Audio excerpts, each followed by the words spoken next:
Good morning, good afternoon, good evening, wherever you are, whatever you're doing, and welcome to a special Media Matters for Anfield Index. It's Monday, but it feels like the best day ever, isn't it? Because unless you were living under a rock, Liverpool made it 20 yesterday. Absolute scenes before, during, and after the game, and it still feels so special, doesn't it, ladies and gents? As ever, we're joined by the renowned and the respected David Lynch. And David, from almost like a joint question, as a Liverpool fan, but as a journalist as well, everything was just about yesterday and even now. It was just special, wasn't it? Yeah, just genuinely perfect, really. I mean, I think we've spoken about this before, but really the idea that kind of this is the day you've been thinking about for 30 odd years, really, and kind of imagining how it would be. And I think back to the one 5 years ago when Liverpool win the title, and it just isn't anything like this. And again, like I say, not what you dreamed of, because what you dream of when you think of it is a comfortable win at home. You hammer aside, show how good you are. The four sides of the ground absolutely bouncing, the sun shining down on Anfield, everybody in the shorts and t-shirts and enjoying that. And then immediately after, or in the build-up and then after as well, is kind of seeing everybody that you've shared this journey with down the years. And 5 years ago, it just completely lacked that and took so much out of it, really. And I think we can kind of admit that a little bit now, because yesterday was like I said, it was like the fulfillment of a dream, really. And it was genuine. I think it was, and I've seen a few people say this, it was kind of better than you'd imagine, which when does that ever happen, really, in your life? And it was absolutely perfect from start to finish, really. And what a day. And I think a lot of people will say it'd be up there in the kind of top 5 days in their lives, really. Yeah, it probably tops everything for me when just we didn't have any frame of reference yesterday for what it was going to be, what was going to occur. But just for those who don't get like the absolute pleasure of going to Anfield on a regular basis, I mean, we're both there hours before. And I remember as I'm walking across Stanley Park thinking, how will it be? And this was 4 hours before kickoff. Everywhere was bouncing, though, wasn't it? Literally everywhere, 4 hours before kickoff and more was just noise and people excited, wasn't it? Yeah, so I mean, I got the train in. I usually drive to the ground, obviously, to work, but I knew I wanted to kind of go for a beer after if they did win it. And so I got the train in, and even coming into town, you just couldn't believe how busy it was. I know it was a Sunday afternoon, and generally we'll be busy around town, but not like that. And it was a kind of sea of red. And then you get up to the ground as well, and similar people just wanted to get there early and soak it all up. And it does. I going to keep going on about the weather a little bit, but I genuinely think it kind of made the day, because it allowed everyone to congregate outside. It looked great. Everyone's in a better mood, and the place just even looks better when it's like that. So that really helped. And then, yeah, it's just walking up to Anfield. You just saw everywhere packed out, every pub, people standing outside the pubs, people on any bit of communal area, soaking up the kind of pre-match music they do outside Anfield as well. It was just absolutely perfect, really. And you knew it was going to be special then when you got in the ground, and of course it lived up to that as well. Yeah, absolutely. Everything about it. And even before they get in the ground, let's just play you, ladies and gents, just a clip of the bus arriving, which for anyone that is part of this or was part of this is going to live long in the memory.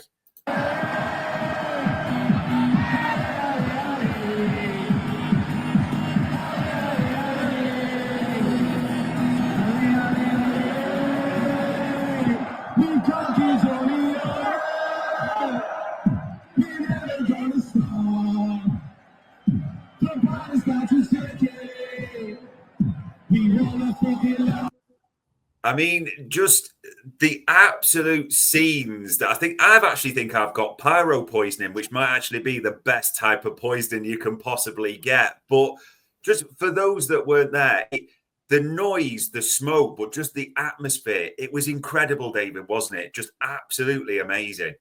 Yeah, I mean, because that video is filmed kind of in portrait, you can't really kind of see the depth of the fans as well, and how far down and how wide that kind of goes. And they were all up in the stand, like up at the top bit where I was stood to watch it there on that ledge. And that bit was packed out, then all the way down kind of that that street that's there as well. It was just absolutely rammed, and again, all the way down the street where the coach comes down as well. And thankfully, everybody kind of kept off the road, so they were able to bring the coach down there as well. And that was just brilliant as well. Is kind of everyone buying into that, because they wanted that. Everyone wanted to make the coach greeting special and stuff. And then the colour and the noise, it was just kind of breathtaking, really. And you're used to these kind of things as a kind of, seeing some of these greetings before is kind of to get the players going for a big Champions League game. But this was kind of different. It wasn't that. It was celebratory. It was everyone recognising and believing that what was going to happen that day, which was that Liverpool were going to win the league. And so it was kind of a different, even less of a kind of a determined mood and more of a happy one and celebratory, as I say. So, it was incredible, and it looked incredible, and you could barely see anything with the smoke bombs and the pyro, and it was being set off from on top of the containers and on top of the scaffolding. I saw people on top of roofs and everything, trying to get a spot to see it. So it was just, absolutely magic. And I think Arne Slot said after the game, didn't he? When we saw all that, there's absolutely no way we were going to lose this match. So, it clearly had the intended effect on the players as well. And again, just one of those moments that makes you think that Liverpool fans are pretty special, really. Yeah, it's the strangest thing ever to know the coach is about 10 feet in front of you and not actually be able to see it properly, but just hear the noise and it driving by. It was just absolutely surreal. And I mean, we'll talk about the game as well, but actually just inside, as you said, the sea of red, the passion. I know Virgil made the call, but it was the right one. There was just something different about it yesterday, wasn't there? Seeing that red everywhere. Yeah, it looked incredible, really. I mean, what a shout from him. I wonder if kind of his thinking around that has been influenced by the way that it looked at the Carabao Cup final. And again, I'm going to talk about the weather and the importance of that, because not many people have red coats, do they? So it can have an effect on why that end looked like that. And Newcastle gave out scarves, so that helps make it black and white for them. But I wonder if that was partly on his mind. But the brilliant thing is that he said about it, he spoke about it, and it didn't just stay in its little corner on the internet where his program notes go or whatever. It just, it really did catch on, and everybody seemed to buy into it. It really, and it looked, and it wasn't just the cop, by the way. It was all the way around the stadium was just a sea of red, and it really did look magnificent. And then when you throw in the smoke bombs, the songs, the general joy around the place. It just made for a really special atmosphere. So what a shout from the captain. And those pictures, we look at those down the years now, they are going to look so special, aren't they, and have great memories. And Virgil van Dijk's played a really big role in that, but also the fans for kind of heeding his call as well. Yeah, it got it absolutely spot on. And even just, I mean, after the game, for those that have probably seen the photos, the pictures, just the noise and just the atmosphere from the songs, as you said. We'll just play a small bit of this, how special it was.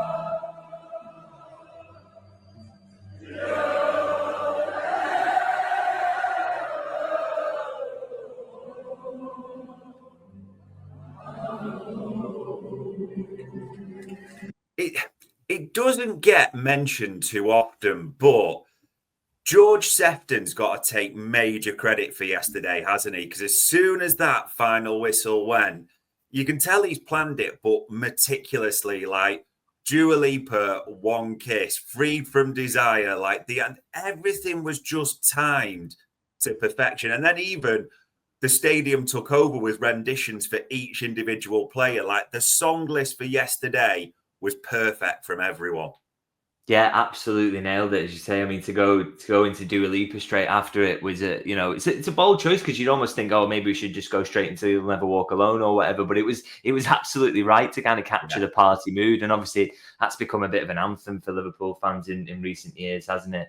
That was absolutely nailed it with that, and every song that was played after that just absolutely went off and really got the place bouncing. You could see kind of looking around the stands, it was never still. It was people were dancing and really you could see it genuinely bouncing. So absolutely magic. And then of course, like letting the fans have their sing song as well. And as you say, every player who's got a song getting theirs. You felt a little bit sorry for the ones who don't, but it just the songbook for the day was absolutely perfect. Really, another element of it that just went so swimmingly. And like I say again, you couldn't imagine it would be as perfect as it was, but it really was. Yeah, and even I didn't think we'd get this, but Arne Slot gave us a song, didn't he? Reciprocated it to Jurgen Klopp as well. I mean, he isn't normally a big character. He's a different manager to Jurgen, not the same character, but it just felt almost like, I don't know, he grew yesterday on the pitch, singing the song, the way he reacted. Like there was more of a connection, I think people felt with Arne Slot, didn't they, yesterday? Yeah, and I think he's been doing this since day one, really, is kind of holding a little bit back. He's kind of wanted to make sure that he earned the respect of the fans and that he builds that relationship through winning and doing his aspects. And I think he feels like if he showed too much character before a win like this, that he kind of, maybe people would accuse him of trying to be Jurgen or whatever. And, he's got to be his own man and he's got to, he wanted to kind of slowly get there. He's never going to be a Jurgen Klopp type. So, it kind of took me by surprise, actually, when he did the singing yesterday, because it's not anything we've kind of seen from him, like opening up in that way since he's been here. He's been so kind of cool, calm, and collected, hasn't he? But he let his guard down a little bit in doing that, and then doing the fist pumps as well. Fantastic, it just shows that kind of the link between the two managers from one to the other as well, and the great respect they have for each other. Just absolutely fantastic, and the way it closes that loop of going from. You've seen the clips of kind of Jurgen singing it and into Arne Slot. Incredibly, by the way, they both sing it in exactly the same key, which, I've mentioned in a tweet today, just shows you how good Liverpool's recruitment is. That's how you do a smooth transition from one manager to the next. Unbelievable. But yeah, we saw a little bit more of Arne Slot yesterday, and I think we will see more of him now that he feels that he's earned the right to do that, to be himself, to open up a little bit more, to have a bit more of a relationship with the fans, because he's a Liverpool legend now, isn't he? Surely, I mean, he's won a league title, only one of a few Liverpool managers who've managed to do that. So.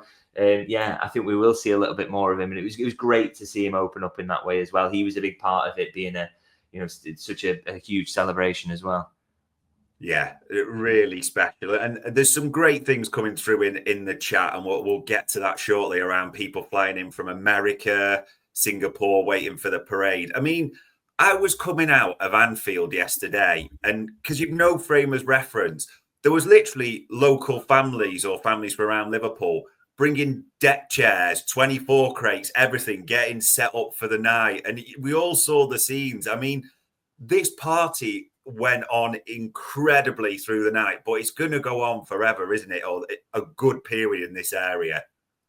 Yeah, I think throughout the summer, at least, there's going to be there's a few more games to go in the Premier League, which feels absolutely mental.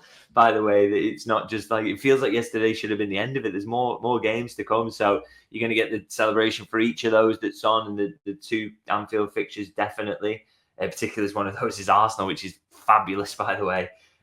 So yeah, and last night was just, I couldn't believe it. I got out of Anfield at about 8:30, I think.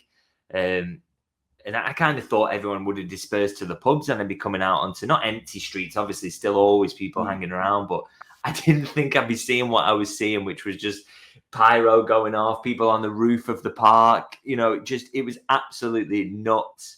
And then I'm like trying to find my mates in the pub, seeing where they were, and they couldn't get in, so they were drinking on the street, but just down the road at the 12th man I used to go with them before I was a reporter. But all the way down the street, just noise and packed out with people and an incredible atmosphere. It was unreal, and it was still going on when I left later on. And I think there's going to be, as I say, one summer long party really. And I think the next couple that are going to be, I think the next couple of games are going to be huge. But also I think that final game against Crystal Palace, I think there's going to be a big do after that one, and then obviously the following day will be the parade as well, so that's going to be massive. So an awful lot to look forward to. And I said this yesterday, but Liverpool fans should soak up and get involved in every single minute of this that they can, because at the end of the day, they missed out on all this last time, and they've missed out on all this now for 35 years. So, squeeze every last bit of joy out of it, make the most of it, because even if they win it again next year, it's not going to be like this. So, this is the big one, isn't it? And just take in every moment, and if you can get involved in any way, and you can, do whatever you can to do that, because it should be celebrated and enjoyed with the people who make it special. Yeah, it was a day for us, for fans and just people yesterday. It was absolutely brilliant.